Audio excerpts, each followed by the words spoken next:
Shalom, meus queridos amigos e irmãos. Depois de tanto tempo, né, estamos aí de volta. Quero pedir perdão para os irmãos, né, se os irmãos se sentirem assim ofendidos, né, mas eu estou acamado ainda, tá? Tô me recuperando, né, da queda que sofri de quase 10 metros de altura, e Deus tem sido grandemente louvado e adorado. Até porque, né, para quem não sabe, eu caí de um telhado, né, tava arrumando o telhado da minha mãe. Caí de uma altura de quase 10 metros. Eu quebrei. Eu não sei se é assim que fala, né? Se não for, eu peço perdão aí para quem manja de medicina, tá? Eu quebrei dois gomos da coluna cervical. Era para mim ficar paraplégico. Quebrei duas costelas com risco de perfuração no pulmão. E quebrei o dedo da mão esquerda, né? Aqui eles colocaram 3 pinos, né? O dedo desceu para baixo. Graças a Deus, Deus está recuperando a ponto de o médico disse que nunca iria voltar ao normal, mas está quase voltando ao normal, né? Porque a última palavra quem dá é Deus. Essa é a diferença, né, de pessoas que ouvem ou procura ouvir a voz de Deus, né? Eu sempre procuro ouvir a voz de Deus. O médico não determina o que pode acontecer com esse corpo que pertence a Deus, né? E Deus tem sido maravilhoso. E também eu tô com o Ivanov, né? Mais conhecido como gaiola na perna. Eu quebrei a tíbia em vários pedaços. Tá, em vários pedaços. Tô com ela, o período de recuperação de tirar ela é de 6 meses a um ano. Né? Deus tem dado aí tem feito um milagre na minha vida. Milagre assim maravilhoso, né? Quais são esses milagres? Era para eu fazer cirurgia tanto da coluna quanto da costela. Deus curou. Desde quando eu caí dessa altura, né? Tava minha mãe, a minha esposa, a minha filha na casa, né? E minha irmã. Eu era o mais calmo, né? Eu pedia para todos eles ficarem tranquilos, né? Porque eu estava ali orando e pedindo para o Espírito Santo cuidar do meu corpo, consertar o meu corpo. E ele foi maravilhoso. Já no hospital ele me curou da coluna, né? Hoje, graças a Deus, eu estou curado da coluna sem precisar de nenhum tipo de cirurgia. Estou curado da costela, também não precisou nenhuma cirurgia, né? Não houve perfuração no pulmão. Talvez houve, mas ele curou, né? Creio na cura divina do meu amado. O meu dedo eu fiquei 3 meses, né, com a faixa, eles tiraram, né? Já tá, como eu falei para vocês, está quase recuperando. Só tô com a Ivanov, a famosa gaiola. Mas enfim, tá? Continuo trabalhando, não estou indo, né, saindo de casa como eu fazia antigamente, mas estou trabalhando em casa e bastante. Deus tem nos dado aí, nos abençoado, trazido o trabalho e temos, graças a Deus, pago as nossas despesas, né? Glória a Deus por isso. Hoje eu quero estar conversando com vocês, né? Essa foi a introdução para explicar para vocês, né? Para vocês não se sentirem ofendidos que eu estou na cama.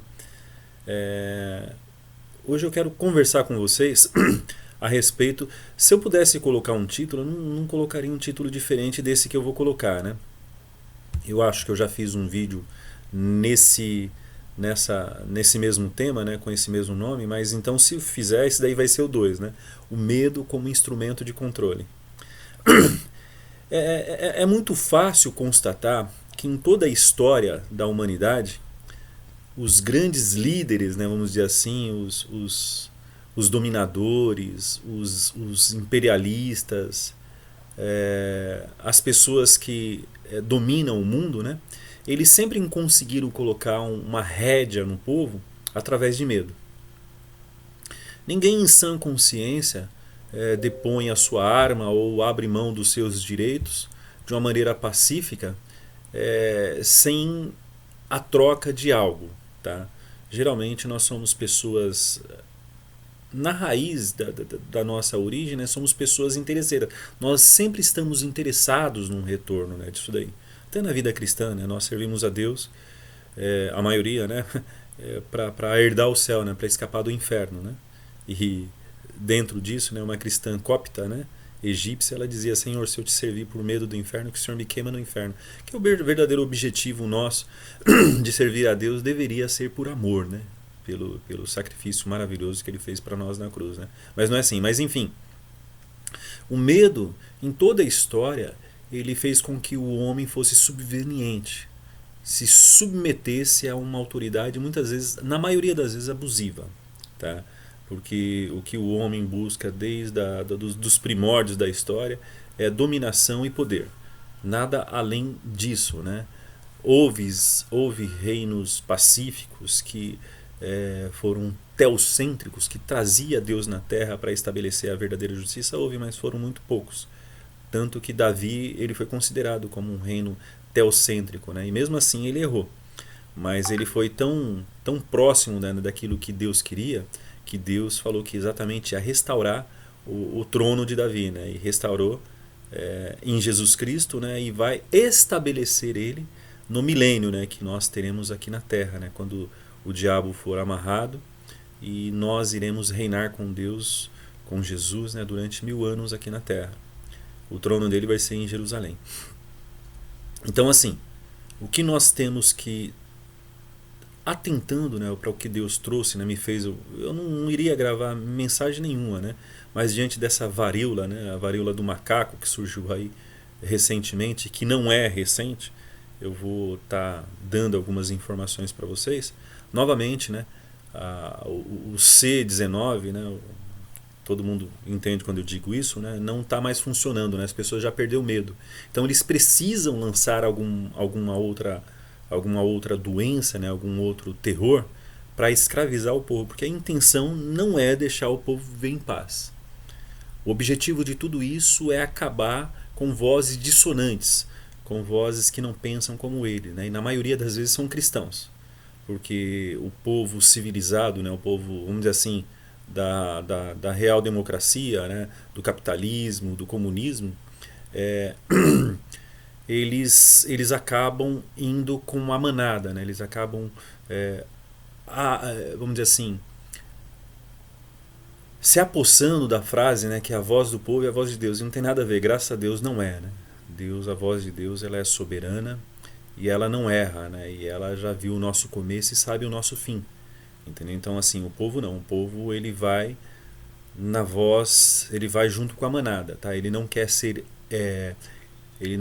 rejeitado, então ele faz toda a vontade da maioria, né? Onde a maioria vai, ele está atrás. Então, hoje, os dominadores, né, os globalistas, os imperialistas, né, os autocráticos, né, as pessoas que dominam o mundo, eles adquiriram, né, eles perceberam que através da baioneta, da guerra ou coisa assim, eles podem até conseguir algum ganho, mas é exatamente trabalhando na mente das pessoas que eles vão ter o ganho que eles esperam, entendeu? Ou seja, a submissão às suas ordens, né? E eles estão fazendo isso muito bem. Eles aprenderam, né, com a cartilha comunista e através hoje dos meios de comunicação que todos os meios de comunicação hoje são tendenciosos, tá? São falácias, são narrativas aonde não se prova nada. É tão somente eles jogam uma ideia, né? Não, você vai morrer se você não fizer isso, você vai morrer. E como o povo tem muito medo de morrer, tá? O povo vai ser dominado nesse século, né? No sistema anticristo do qual nós já estamos vivendo através do medo, né? Então eles estão fazendo isso com um ganho de causa muito grande, né? Eles já estão avançando aí poderosamente, né? Que diz a China, né? Taiwan está totalmente, eles estão em lockdown, né? Fechados nas suas casas, vamos chamar assim de prisão domiciliar há mais de 45 dias, né? Muitos deles morrendo de fome, não têm o suficiente para alimentar-se e a sua família. E lá, China é sempre um modelo do mundo. Isso vai chegar aqui. Você acreditando ou não, querendo ou não, isso vai chegar aqui. Por isso que é muito importante você preparar a sua arca. O meu irmão gosta muito dessa frase, né? Então eu vou, em homenagem ao meu irmão, muito precioso, né, Juarez, eu quero, meu irmão mais velho, né, que foi como pai para mim, um exemplo de pessoa. Eu vou usar esse termo, né, que você prepare a sua arca, porque o tsunami, né, o dilúvio espiritual está chegando aí. E se você não preparar a sua arca, você vai ir para o inferno. Porque o objetivo, eu quero também que todos vocês entendam que não é vocês tão somente fazer um estoque de comida, vocês comprarem uma chácara, vocês terem um refúgio. Não, o objetivo não é somente isso. Isso pode ajudar sim. A gente não sabe o futuro. Mas o objetivo principal é você buscar a santidade com Deus e ter uma vida em intimidade com Deus. Porque a nossa pátria, o nosso mundo, o nosso lar não é aqui, que diz João 14, né? Se a gente ler lá, Jesus ele foi preparar uma morada nos céus e vai nos buscar para nós vivermos com ele eternamente no céu. Está lá em João 14, né? Diante da palavra de Deus, eu prefiro ficar com a palavra de Deus, né? Que o nosso mundo não é aqui, né? Nós estamos aqui temporariamente. Então o objetivo principal é uma vida de santidade, porque no Hebreus 12, versículo 14, diz assim, Hebreus capítulo 12, versículo 14, viver em paz ou buscar a paz com todos até onde for necessário, né? E a santidade sem a qual ninguém verá Deus. Ou seja, a santidade é o nosso grande objetivo, ou deveria ser o nosso grande objetivo. Mas vamos lá, o medo como instrumento de controle, tá? Então, na história ele conseguiu assim alcançar todos os seus objetivos e ele não vai parar com esse seu avanço. Novamente, ele está sendo colocado em exercício, né? C.S. Lewis, que foi um escritor britânico, né? Eu acho que é britânico ou inglês, uma coisa assim. Ele fez um livro, né, chamado Abolição do Homem, onde ele explica, né, entre outras questões, como o medo consegue tirar a humanidade das pessoas. Ele explica que todo ser humano possui um instinto de sobrevivência que, ao ser atiçado por meio do medo, faz com que as pessoas não se importem com quais medidas irão tomar e se elas irão violar a humanidade e direito dos outros por medo delas próprias perderem suas vidas. É muito interessante, tem um filme chamado Poço, que retrata muito bem isso que esse escritor C.S. Lewis diz, né? Nesse filme Poço, eles colocam lá, né, as pessoas elas são submetidas, né, são presas dentro de um poço que tem 333 compartimentos para baixo. Níveis, né, vamos colocar assim, né, níveis. E nessa primeira mesa aqui, eles colocam todos os alimentos ali, bonito, doce, comida e tudo. Eles fizeram um estudo e eles partiram desse estudo que se cada um se alimentar da sua porção básica do que eles deveriam se alimentar, esse mesmo alimento alimentaria esses 333 níveis. Porém, não é isso que acontece. Já no nível 33, de 333, ali tem sobra, as pessoas cospem em cima, mijam. Uns absurdos, né? Ou seja, elas não pensam nas pessoas que estão abaixo. Elas se importam com o seu nível, satisfaz muitas vezes além daquilo que elas deveriam satisfazer. Não pode ser estocado esse alimento, né? Se estocar ali fica frio ou quente, né? Ou a friagem mata as pessoas de hipotermia, ou quando eles colocam no quente queima as pessoas, né? Então é só aquele alimento para aquele dia. E esse filme é muito interessante, que eles mostram a nossa realidade, né? Nós não nos importamos com os nossos próximos. A gente quer saber da nossa autoexistência. Nós queremos construir um mundo perfeito, nós queremos proteger os nossos e dane o restante. Isso é próprio do ser humano, né? E esse filme ele retrata muito bem isso. O que a Bíblia realmente diz, né? Porque a Bíblia diz totalmente o contrário disso, né? A Bíblia diz que nós devemos ter um coração servidor. É muito interessante que quando Jesus estava na terra, ele era Deus. Ele que fez eu e você, mas ele em momento nenhum ele foi servido. E no momento que ele foi servido, ele foi chamado a atenção, né? Ele foi repreendido pelos próprios religiosos da época, né? Fariseu, quando a mulher ali, a Maria chegou, né? Jogou o bálsamo, né? Um unguento na cabeça de Jesus e secou os pés de Jesus com as suas lágrimas, né? O único momento que ele foi servido, e ali ele foi repreendido, né? Ou seja, Jesus em todo o ministério dele, ele serviu. E nós não vemos isso hoje, né? Hoje o homem ele é egoísta, né? Ele recebe algum cargo, pastor, evangelista, seja lá o que for, ele já quer servir, ele já quer ser até tratado pelo nome, né? Esse nome poderoso, né? Eu sou o pastor, eu sou o evangelista, eu sou o dono dessa igreja, né? Então assim, são absurdos que hoje a igreja ela perdeu a noção do que é realmente ser cristão. Cristão é servir. Se você tiver 2 maçãs e 2 pessoas, a nossa tendência é dar as 2 maçãs e ficar sem. Ou na pior das hipóteses, né, repartir tudo e você comer também o seu pedaço. Mas é sempre visando o próximo. Nunca visando você a tua autossubsistência. Porque se você visar a sua autossubsistência, o que difere você de uma pessoa que não seja cristã? Nada. Porque o mundo é desse jeito, né? Então, assim, eu li uma crítica, né, desse escritor cristão, e que realmente é isso, né? O homem ele faz absurdo. A gente pode lembrar, na época do lockdown aqui em São Paulo, né, que as pessoas prendiam as outras porque não estavam usando máscara.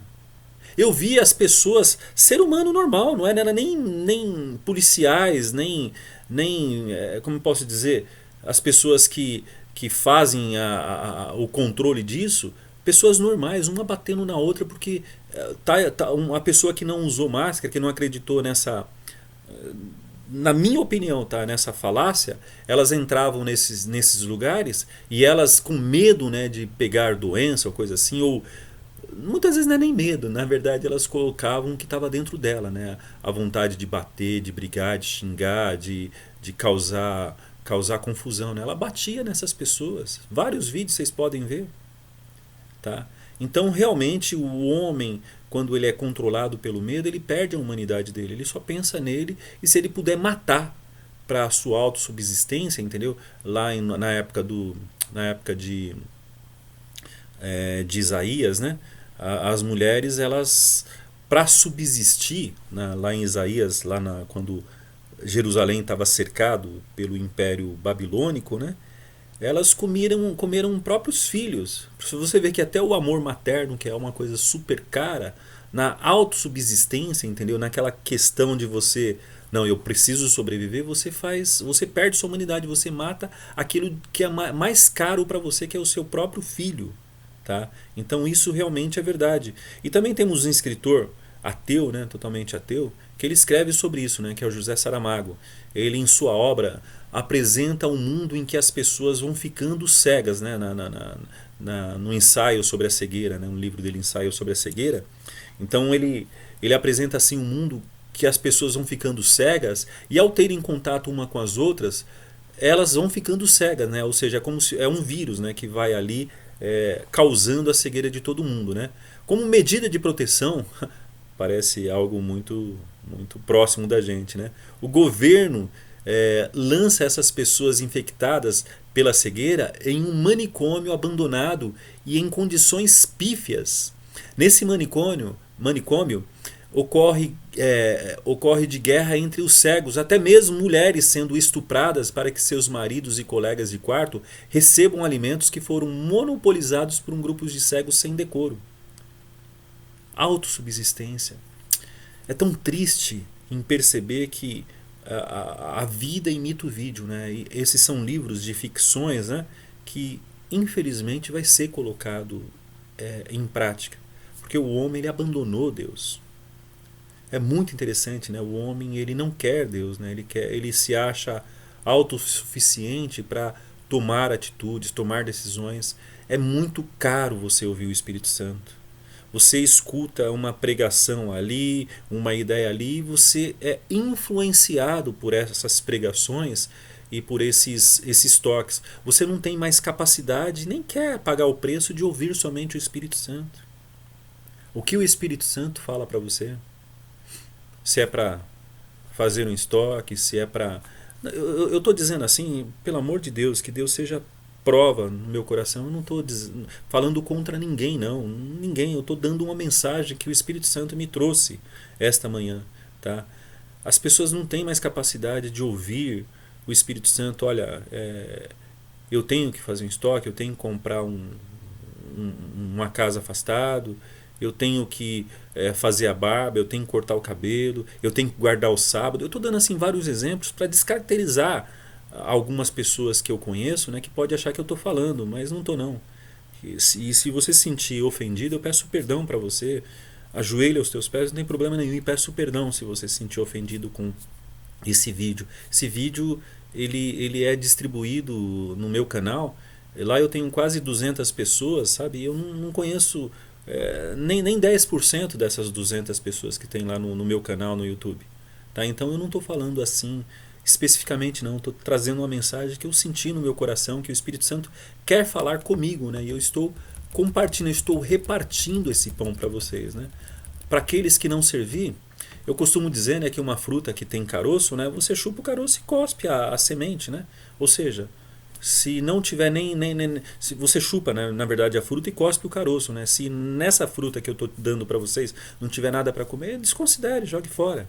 Mas para alguém vai ter esse alcance, tá? Por quê? A diferença fundamental dentro do medo como instrumento, como agenda, né, de controle das pessoas, a diferença fundamental entre as ditaduras modernas e as tiranas do passado está no uso do terror. Não como meio de extermínio e amedrontamento dos oponentes, mas como instrumento corriqueiro para governar as massas perfeitamente obedientes.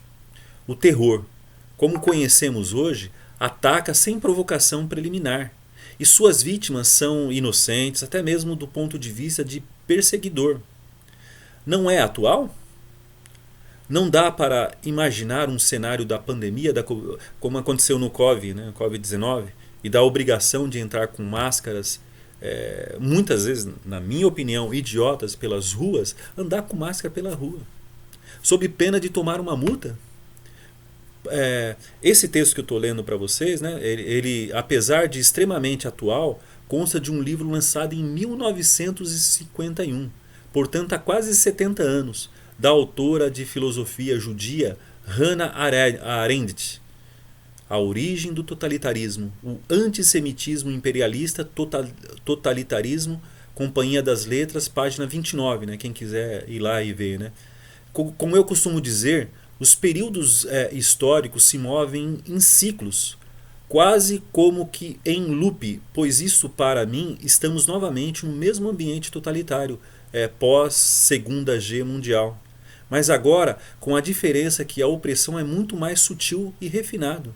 Não é mais pela baioneta ou pela pistola dos agentes de Estado, e sim pelo controle do povo, que age de forma bovina, como a imposição de uma mudança de comportamento via pandemia. Essa reportagem, né, tá a fonte dela é Diário Brasil. Tá? Então é exatamente isso, sabe? Hoje as pessoas elas são dominadas por uma narrativa.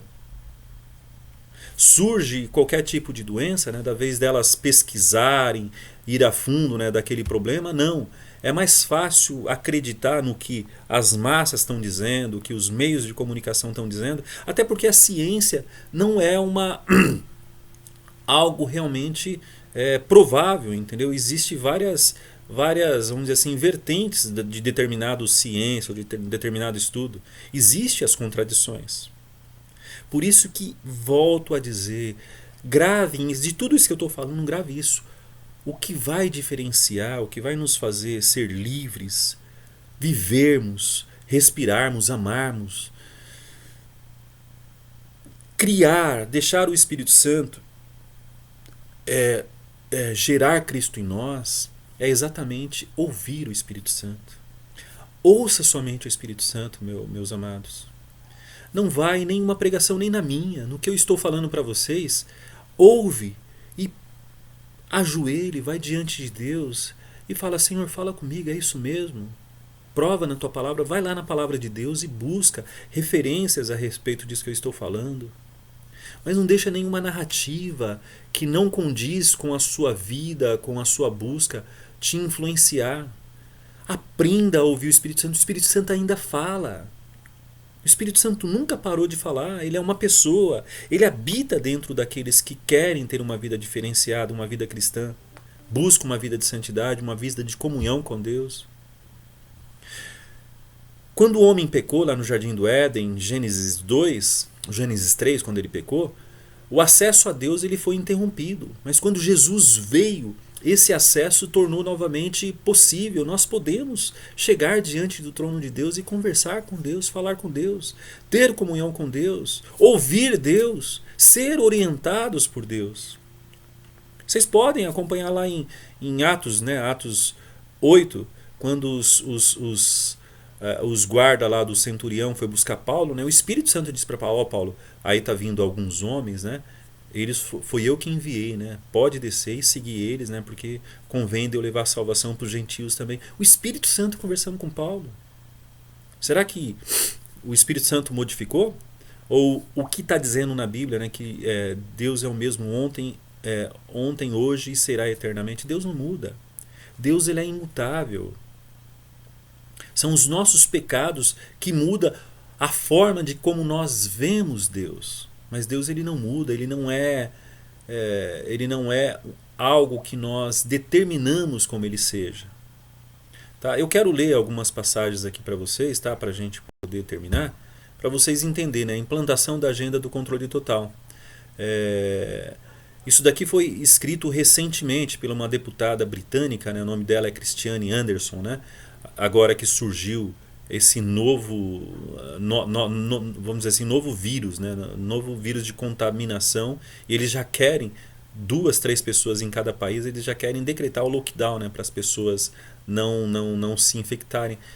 Amados, o que tem a ver, meus amados? 2 pessoas. O sangue de Jesus nos protege de todo mal. A nossa direção deveria buscar a Deus e receber a proteção dele. Olha que essa deputada, ela não é cristã não, ela está dando uma notícia realmente muito interessante para que vocês tomem conta disso. A deputada Christiane Anderson, sobre o tratado pandêmico, né, que eles estão fazendo um tratado hoje, né, está tendo o fórum de Davos, né, lá na Suíça, e os líderes globalistas, né, as pessoas que mandam no mundo, eles estão fazendo um tratado pandêmico. Para quê? Escuta bem. Preste atenção no que eu vou dizer e que ela falou. E que compartilha, e que durante essa pandemia da Covid-19 mostrou para nós que é exatamente assim. Mas agora, um único órgão vai assumir a responsabilidade de estar tomando todas as medidas, ou seja, vai acabar com a soberania de todos os países. É eles que vão tomar a medida que eles quiserem. Olha o que ela escreveu. Essa deputada, né, Christine Anderson, né, ela escreveu assim: assim que eles declararem uma pandemia, eles quem? Os governantes, né, os globalistas, irão se apossar dos poderes executivos dos estados membros e serão eles a impor restrição sobre a população. Como você vai contra a OMS?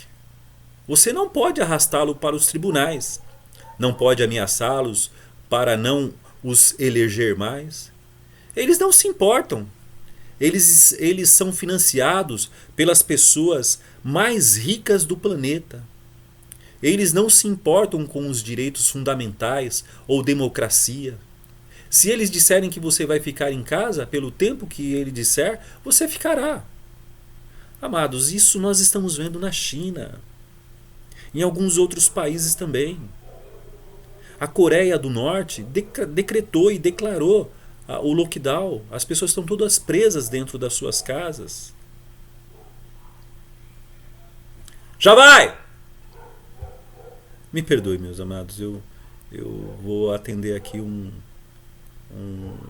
uma entrega que ocorreu, né? Daí eu vou dar o segundo, tá? A gente vai fazer um segundo vídeo. Que Deus nos abençoe, tá? Amém.